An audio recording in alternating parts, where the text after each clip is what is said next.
before we start, as you all know, this specific meeting is about fees. And I just want to remind you all that we are a group of competitors. Antitrust is something we take very seriously. So while we will have lots and lots and lots to talk about what people charge for, we're not necessarily going to talk about how much we charge unless it is something that the maximum is set in statute. So just a reminder of that. And also just a reminder that our chairs, who are amazing, Don Pett and Stephanie Michael, are our chairs and will be leading us today. They are not lawyers, so none of this is going to be construed as legal advice. If you do have specific questions about how you word your specific contract or what is legally allowable under the law, please make sure that you consult with your firms or your personal counsel for those kinds of questions. I will go ahead and turn it over to Don and Stephanie to talk about what we all came here to do today. All right, so we're going to discuss fees that you can either charge the tenant or charge owners, or the owners specifically can charge tenants for certain things. We won't get into amounts unless there's a max, and there's a couple of those that the Virginia law does say is going to be the max, and those are more specific to things like application fees and stuff like that. But for now, I'm going to turn it over to Stephanie, who's going to guide us through, a list that she's come up with, and we can all kind of see, who charges things to tenants, and also how that works, if there's something specific to that. Go ahead, Steph. Good morning, everyone. Yeah, so obviously, antitrust, we are not going to be discussing specific dollar amounts or anything. These are just sort of fees that are charged in our industry for various things that aren't exactly outlined in the lease or management agreement in some cases. One of the things that I think is kind of big to hit on is, does everybody know what normal management is? Like, what are your normal duties as a property manager? So obviously, it comes with the tenant communication, the owner communication, managing and, coordinating any maintenance, and collecting the rent, maintaining all the documents and all those kind of things. So when we get outside of what is called normal management, are things like, going to a property and sitting for 4 hours for an appliance delivery. That's not considered normal management. Now, yeah, you may be able to do that for your client because you want to provide them that level of service, but obviously that's going to be time away from you being able to do your other duties. So you want to make sure that you're being compensated correctly. So we will get started with tenant fees. Some of the tenant fees that we've seen in our industry include adding or removing a tenant from a lease, leasing fees, the new resident benefit packages, filter fees, any missed appointment fees, re-inspections, pet fees, whether it's one-time fee, monthly fees, however your fees are structured, administrative fees for delinquent accounts, online payment fees. So some people charge maybe a fee for processing online payments or in-person payments. Key replacements or lockouts, HOA violations. Those are HOA violations for tenant issues such as trash cans and grass. Yard maintenance, damages that are or are not written out in a lease, so after move out damages, and home warranty deductible fees. Some people have that written into their lease agreement that the tenant pays a home warranty deductible if the owner has a home warranty. So that's pretty much our list. Does anybody have any thoughts, questions, other things to add?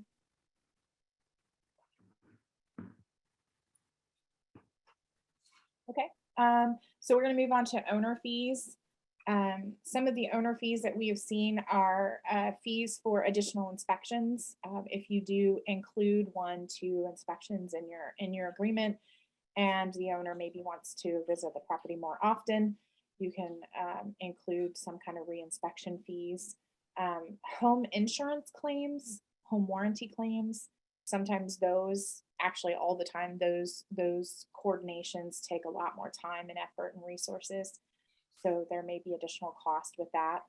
Copies of keys or rekeying in between tenants, and the annual smoke alarm testing, lock changes, tasks that are not under normal management, such as I outlined before, maybe going to the property for appliance deliveries, or, you know, coordinating some sort of part deliveries and things like that. Debt collection and Zillow or other advertising fees, and the return of the security deposit after the management agreement has ended. So that's some. I don't know if anybody has any other ones. But my thought is always, you know, we want to be able to provide the highest level of service for all of our clients, to do the duties that we're responsible to do. So any additional duties that aren't in your normal scope of work that take you from being able to provide that service to your other clients, then you need to make sure that you know you're compensated for that, or your staff is compensated for their time for those duties. So Stephanie, I have a question. So regarding, like, we've never used the filter. I think Filter Easy, I think, is a lot of them of what people use. That was the first one that might have done that. Is that something that you can charge? Is there, whatever Filter Easy charges, do you charge on top of that? Yes. Or do you just pass along that fee? So either way, I mean, it depends on the company or who's doing it. But I feel like that is one ancillary fee that you can, you know, make a little bit of extra profit on. And resident benefit package through Second Nature is structured that way. So obviously, some of those vendors that you're going to see, like at NARPM, for example, are going to be vendors that, you know, will assist you and walk you through that process of how you can charge, what you can do, and with the onboarding process. But yes, typically those type of things are a win-win situation, because one, you're providing that service for the owner, two, the tenant's paying for it, and three, you're making a little bit per door to compensate you. So yeah, so it's definitely something that I think you should look into. So, and then when we get to things like pet fees, I don't think there's any limit to what you can charge. And I have a feeling that is more of a lease item. So for instance, because I mean, some owners don't allow pets at all. So an owner that might want to allow a pet and charge a fee on top of it, I've seen it called pet rent and different things. Yeah. I think apartments are famous for that, pet rents. Yeah, I'm not really sure how that works, because the pet doesn't pay rent, so it can't really be considered rent unless it actually is just additional rent It's a fee. to the tenant. Yeah, I think it's a fee.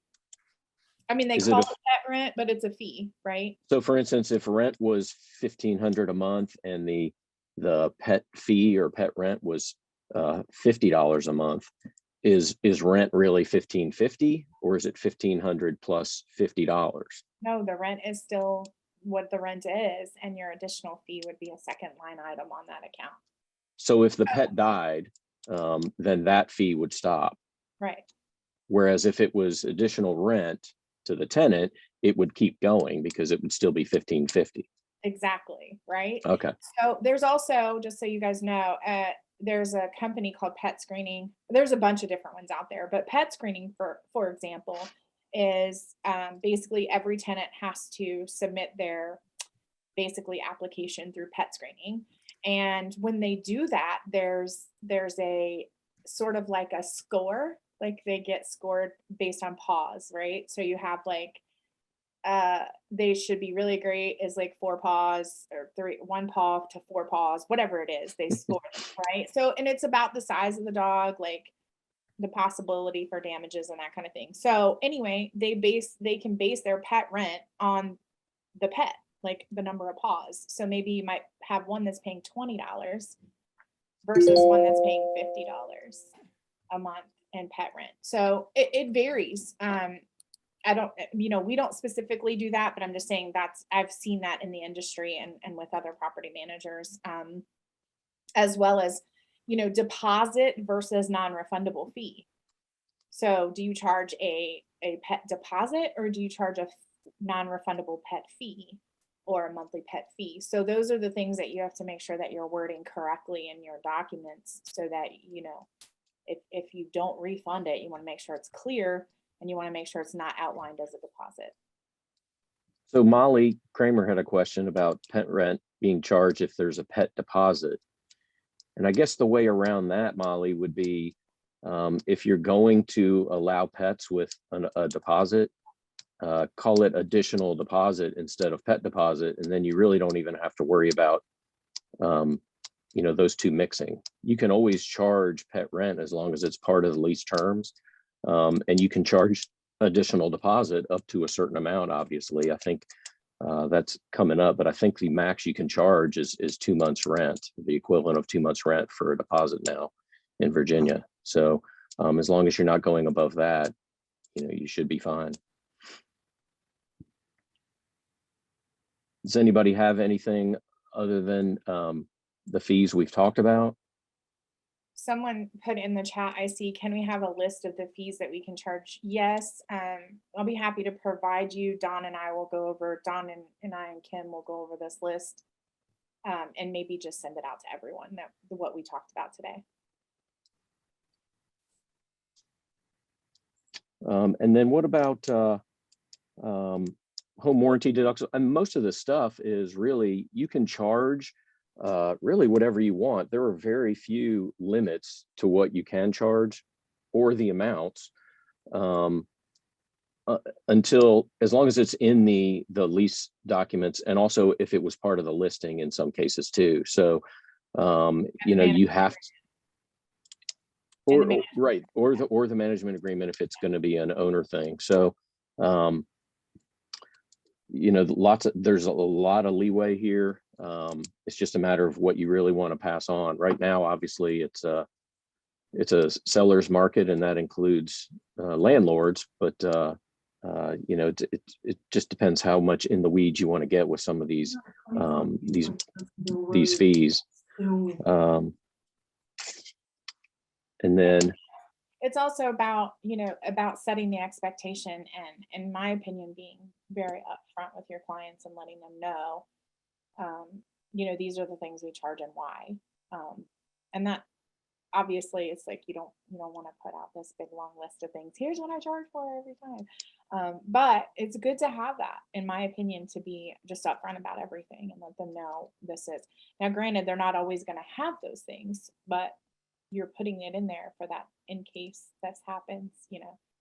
If there's a fire at a property and you're not collecting any management fees and you're coordinating the repairs for 6 months, what does that look like for you? So you just want to make sure that you're covering yourself for your time and efforts. Absolutely. Does anyone have any questions? Doesn't look like it. I think Don has some good info for you, so I'm going to hand it back over to him. Yeah, we're going to move on to some things that we can charge. Obviously, when it comes to, instead of pass-through fees, when it comes to the end of a lease term, and you have move-out charges. Chip Dix has said that if you and recommended really that you include a schedule, a fee schedule, basically for things like carpet cleaning or light bulbs or appliance cleanings, and just all these things that are kind of usual charges that you're going to run into. And if you are going to charge a certain amount, then it's really what it is. It's not what the cost of the item is. So if it's changing $4 light bulbs, someone has to do it. And if you're going to charge more than that, as long as you've notified them with the lease, you provided that schedule, you should be covered. Now, obviously, if you are trying to charge a ridiculous amount, like $1,000 carpet cleaning, if you go to court, a judge is going to be the final say on whether or not he's going to allow that charge to go through. So, but for the most part, you can charge whatever you want to charge, and if they agree to that when they sign the lease, then that's the agreement. And when you go to court, that's when things get defined in real terms. So HUD does have documentation for this. They have guidance. I'm going to share my screen right now, and we'll go to what that is. But I've been disabled apparently. Oh no, Don, you shouldn't be. I'm sorry. You're a It co-host. says host disabled participant screen sharing. Well, you're a co-host. You shouldn't just be a participant. You know what? It might be because your other screen is up. Can you sign out of your other one? Does that make sense? You mean leave? I think it's because I have you twice. Because you're a co-host, but I think because you're up there twice. Or you can simply just email it to me and I can pull it up on my screen if that makes it easier. Oh, okay. To shoot me an email. And while you're Yeah. doing that, I just had a question to follow up on what we're talking about today. Did COVID or a future issue like that change anything with fees? If you're barely getting paid your rent, how aggressive are you with collecting some of these other things? And then how willing are you to work with folks who maybe don't have a management agreement anymore? I can't tell you how many emails I got from folks who were going to crazy lengths for property owners and then would tell me on the 5th phone call we had, I don't even have a management agreement with them anymore. So how do you draw that line, especially in a unique environment like COVID?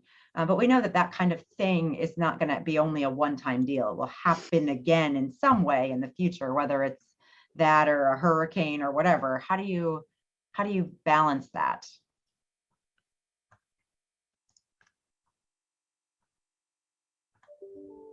No, was that a hard question? Anybody? Well, I personally don't think, honestly, I mean, yes, COVID impacted a lot of things in regards to rent. But I feel like it also taught us a lot of things in regards to possibly being more flexible with our tenants. Because we went from a 5-day notice to a 14-day notice, and I don't know, the courts have been a little less busy. So I think there's a good lesson there that, maybe a small percentage of your portfolio might be non-paying tenants, and they may be the difficult ones, but the rest of them usually are good tenants and pay on time. So yeah, I think that was a really eye-opening experience. But in regards to the fees that you would charge for the services you provide, you're providing a service. Are you going to do it for free? I mean, so I don't know where that would be impacted by COVID. Okay, so it's really that simple. Do you want to work for free or not? Can you afford to work for free or not? Yeah. All right, Don, can you all see my screen? Does that help, Don? Yes. Yeah. Scroll down. I don't know what this was, but it's like page probably 2 or 3 or keep going. One more. Here we go. All right. So this is on HUD site, and this has been out forever, and they've really not updated much. But it's really just the kinds of things you can charge for, which is, you see things like, if a window's cracked and it's not from, settling or something, that it basically was it caused by the tenant, or did it happen while the tenant was there? It's going to be their responsibility. Carpet faded, things like that. Rusty shower rod. There's really nothing, that's considered normal wear and tear stuff. Fading paint, and some of this is kind of obvious. And tenant damage, as long as you're taking really good photos from move-ins, when they move out, that's kind of the difference. And our job as property managers is to really judge normal wear and tear, with some guidelines. And of course, my standard of what normal wear and tear is going to be different from everybody. So really, being the same across the board for me is very important. To make sure that, I'm not nitpicky on one property more than I would be on another.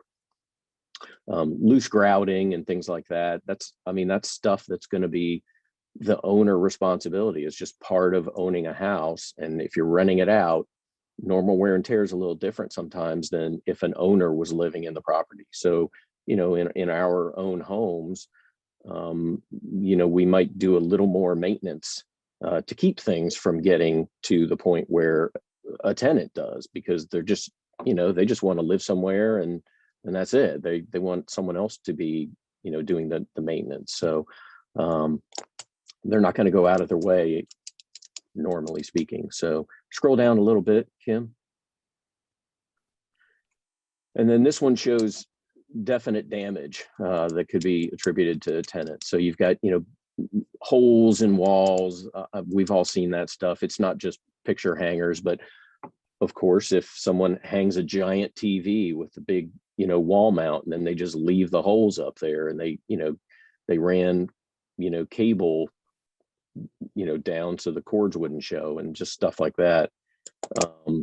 Chipped wood floors, doors ripped off hinges. That's an interesting one, but we've all seen that. Missing fixtures. I actually just had one that the tenant painted, or didn't paint, but they wallpapered just one wall of a room, and it used to be painted. They didn't ask for permission or anything else. So things like that. Chipped or broken enamel in bathtubs and sinks. That's a common one. Of course, we all see burn marks a lot of times on sinks. Missing or cracked bathroom tiles. If it's loose because the grout failed, that's one thing. But if there's damage to it, that's something you can charge the tenant for. Scroll down a little more. I'm not sure there's much more to this. There's always lights and things like that. And then down here it gives, and I use this. So when you're doing carpeting, they say it's 5 years is really the lifetime of a carpet. Things like appliances, they give the amount of time that they consider the lifetime of that. So if you had a carpet and there's a bunch of stains on it, can you charge them to replace the whole carpet, or can you charge them a portion of that? So that's where you run into your judgment of what you're going to be able to charge, and be fair and be legal, really, when it comes to the guidelines. Judges will use this. I've seen judges consider that when was the last time it was painted, type of thing. So you've just got to be careful doing that. I'm not sure you can really differentiate between flat paint and more of a semi-gloss paint, but they seem to. And then you've got windows, shades, screens, things like that. Blinds, especially. Those blinds now, I'm not even sure you can get them with cords. I think that was a safety thing. So now they're all the push-up ones. And those aren't going to last as long either. Shades always, they start to get crispy and stuff like that. Window screens are always a biggie, but document them beforehand, and you should be good to go. And you can charge what a reasonable cost is to get those repaired or replaced. And I think that's it for the HUD stuff. So that's a pretty good one, especially if you end up going to court, to bring that with you. Most judges know about it and will use it, sometimes against you as opposed to for you. But if you're at least considering that, then you should be okay. Does anybody have any questions about that? I'll put the link to the HUD guidelines in the chat also, or we can send it out later with the list of charges, Kim, if we get that together. Yep, I've saved this document so we can do that, both of it. We can do it either way. Okay. Does anybody have any more charges or questions about charges and how that all works at the end? I have a question. This is Angela about pet deposit versus pet fees for emotional support animals. You can't charge for those. Okay. As long as you have approved the animal that is an assistance animal or a service animal, you cannot charge any additional fee or deposit or anything like that for those approved assistance or service animals. Can you ask for documentation that it's a support, Absolutely. emotional support animal? Absolutely. My recommendation is always to keep documentation that you have required the same thing from every person that requested that reasonable accommodation for an assistance or service animal.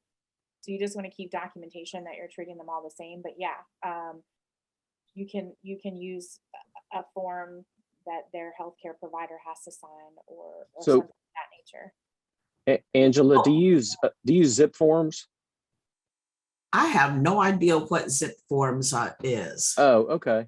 So NVAR has forms for those assistance animals, and that they're called request for reasonable accommodation and also verification of disability. And Anna Jenkins just reminded me that petscreening.com does have a screening for the ESA and service animals.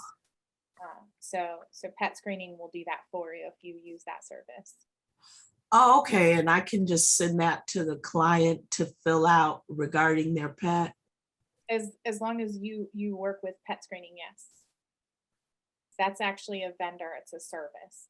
Oh, okay.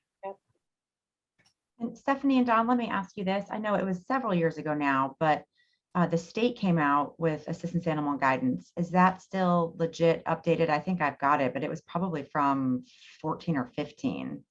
It is, and it hasn't changed much. And also HUD put out guidelines on how to do that, and that was also kind of put into how those forms were created and how they work. So those forms are really good.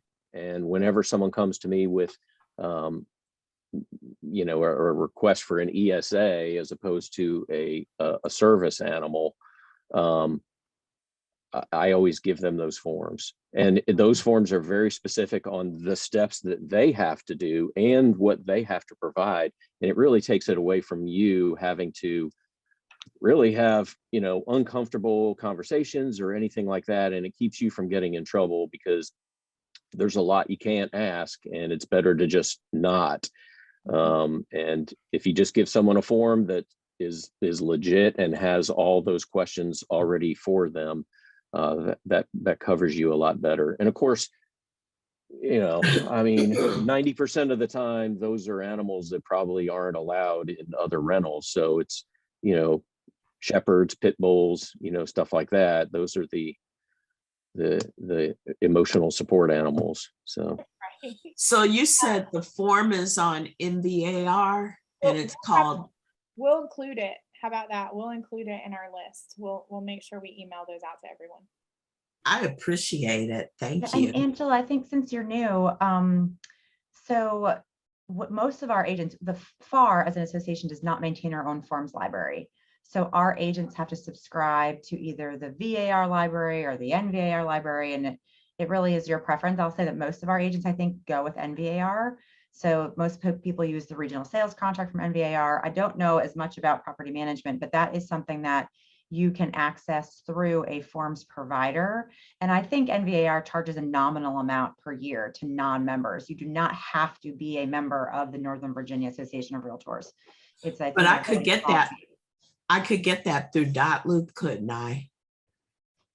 I believe you could. Yeah, I believe so. I'd imagine any forms library that you're using, you'll be able to license the NVAR forms through. The VAR forms are going to be free, so I'm assuming they'll be in there because they're free to anybody who's a VAR member. And then some of the other stuff that they were talking about, like the pet screening, that's an individual service that you as a property manager would subscribe to and pay for, and then be able to run the tenants through, Okay, if that makes sense. yes. It might be a good idea to include some vendors that provide the services that we discussed, like the resident benefit package, the filters, the pet screening. I think that was the ones we discussed mostly. Okay. Yeah, so I'll get that from the chairs, and we can include a list of some vendors that y'all may want to check out that other folks use. That could be helpful for you as you're starting to set up your business.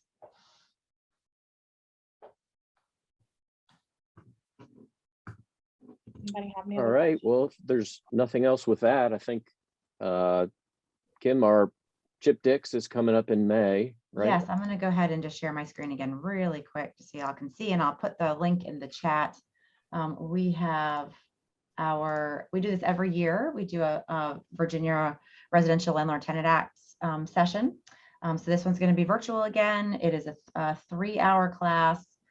You're free to register whenever. I'm sure we'll have plenty of space. So check your calendars, see if you can come. It's $79 for FAAR members and $89 for non-members. So feel free to share with other folks who are not necessarily a part of FAAR. Chip, for those of you who don't know him, is really the preeminent landlord-tenant lawyer in the state, and really has had a large hand in writing most of the legislation over many years. So he's a great one to see.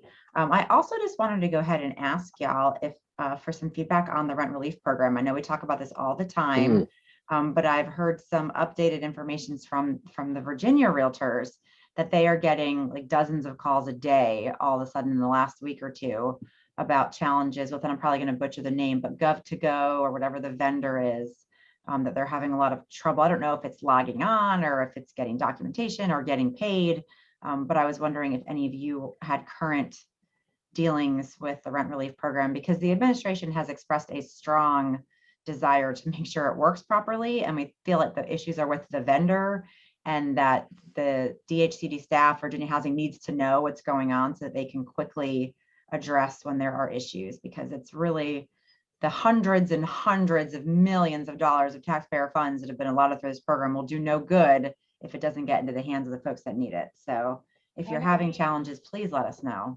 I know we have some. So when they switched from, what was it, Duval? I think it was Duval. Duval, yeah. When they switched from Duval to Gov2Go, like I've really had some serious challenges getting approvals and payments. I have so many applications pending and we can't get a response. We can't get any answers. We can't get any updates. It just says this is pending review for months. So some of them were submitted in January. So I did that too. And then I got so frustrated, I started Googling who's in charge of this, right? Type of thing. And I got all of the heads of the Virginia Housing, everything. And I emailed every single one of them the exact same thing. I included them all, right? Everyone I could think of.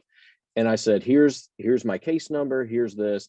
Can you just find someone who will update me on this? Because if you go to if you log in, there's nothing. It's just blank. There's no real update info there. It just says still pending or still this or whatever. There's nothing. So I did that, and I had to do it twice. I did it twice, and I let like 2 weeks go by, and finally I got a response from the guy who was like the director of the thing, who included who's in charge basically of approving and paying out. And I saw in one day she approved my person and, well, supposedly sent the money, but I haven't received it yet. But it was for a pretty big thing. And so I don't know if I should put that email address up here for everybody, but I'll be glad to, because I have no skin in the game and don't care. And hopefully everyone just hounds them because they deserve it. On those email addresses and how we can get in touch with them. I will. We'll include that, because I was amazed. I was like, all of a sudden it was like look at that. I have a name and it shows approved, and she said she's mailing the check today. So, Oh, I hope you get it. yeah, I hope the owner does, because they're way behind. Yeah, I know. I Okay. have a few that are behind from the end of last year, and then they switched to the Gov2Go. So Yeah. so that's a problem. You know, they have these funds, and supposedly this is supposed to be a better system, and it seems to be worse. Okay. Yeah, it's definitely not better in my opinion. It's the same. It doesn't seem any different. Well, Charlene and Stephanie, I'm going to reach out to the Virginia Realtors and just say, hey, we had a meeting today. Our folks are having challenges too. I don't know if they want individual stories with like case numbers to be able to send over to Virginia Housing. I'll ask and see what they say. I know that they were very concerned and were, you know, it was unacceptable what they were hearing from property managers across the state. And with a program that had largely been sort of held up as, you know, an example of the way to do it right, because we were able to get funds, it seemed like, out the door pretty quickly when the program was rolled out. So I'll make sure I communicate that with them. And I may be reaching back out to y'all for specifics. Kim, if they need it. have you heard of NIC Virginia? Mm-mm. What is that? So the person who actually got this done looks like almost a third party. For administering the program? What do you mean? Her title is Project Manager, NIC Virginia. I'll forward you this whole chain. I have no qualms about this whole chain. And it's got everyone who's in here who did something for me to get this done. Yeah,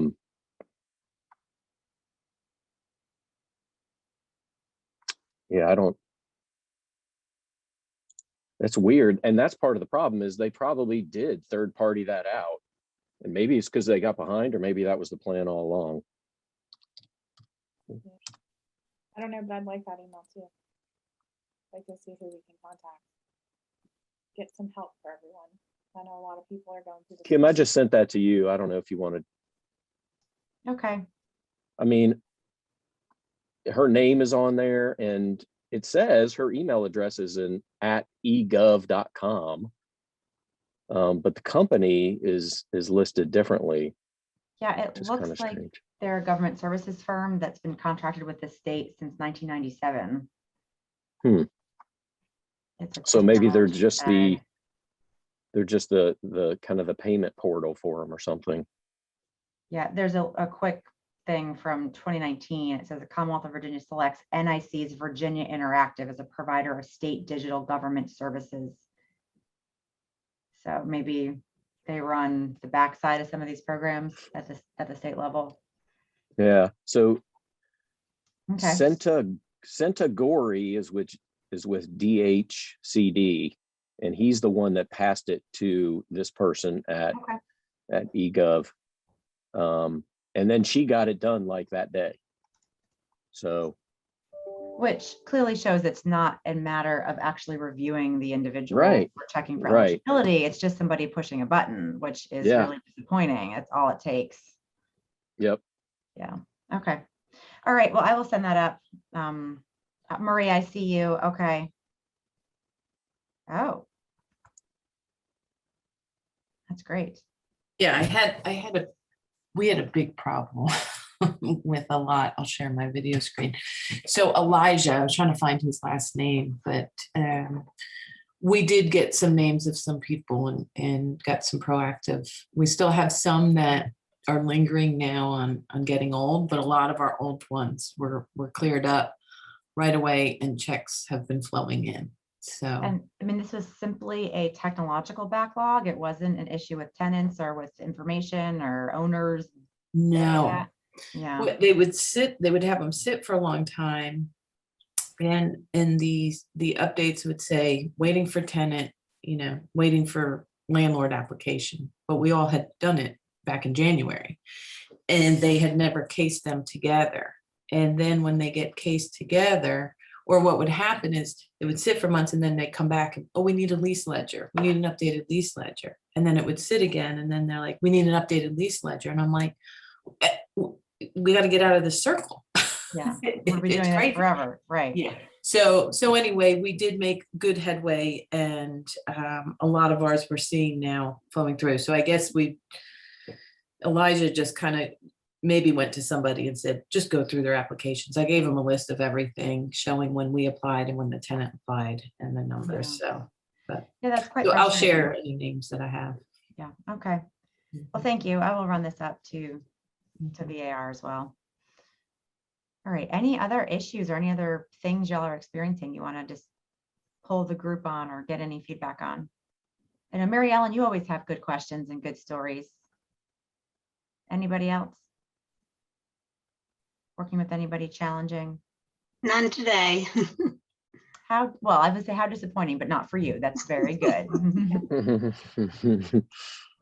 All right. Well, if y'all don't have anything else, I think that that's it for today. Don't forget, next month is VRLTA. So I put the registration in the chat. We'd love to have you there. And then our meeting in July hopefully we'll be doing it here at FAAR. And I'm hoping to put together a little vendor fair. So perhaps I can get, if we have any local contacts for some of those companies, just to come and share what they might be able to do for your business. So look forward to seeing you in July. I'll hopefully get that information out pretty early so y'all can mark your calendar and come here to the building again.